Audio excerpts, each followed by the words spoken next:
Bumisita sa Ilocos Norte si USAID Assistant Administrator Michael Schiffer para sa potensyal na programa sa turismo at agrikultura. At may live report kaugnay niyan si Joan Punsoy. Joan? Chris, unang beses ngang bumisita sa Ilocos Norte ni USAID Assistant Administrator Michael Schiffer at naging makabuluhan naman ang kanyang pagbisita sa lugar dahil sa mga potential projects na pwedeng isagawa sa probinsya. Bumisita sa Ilocos Norte si USAID Assistant Administrator Michael Schiffer. Nakipagpulong siya sa mga opisyal ng gobyerno sa probinsya para sa potential projects sa industriya ng turismo at agrikultura.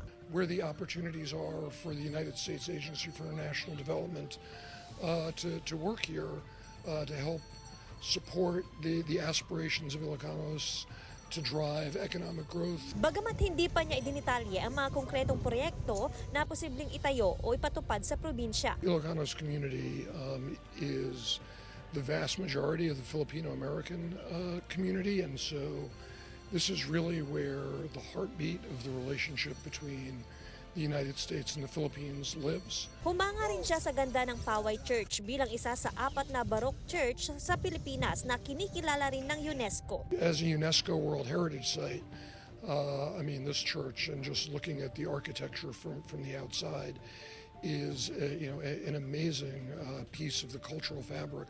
Samantala, dagsa na rin ang mga bisita sa mga puok pasyalan sa probinsya ngayong bakasyon ng mga learner.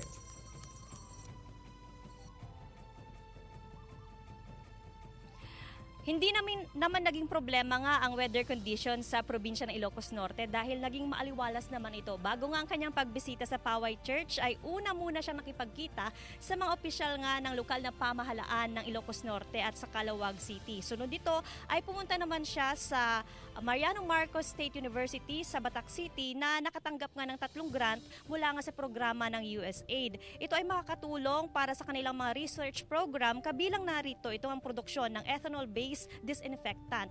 Napaka-importante umano itong personal na pagbisita nga ni Assistant Administrator Michael Schiffer sa probinsya ng Ilocos Norte dahil personal niyang nakausap o nakita nga yung sitwasyon ng komunidad para sa isasagawa ngang proyekto. Chris? Maraming salamat, Joan Punsoy.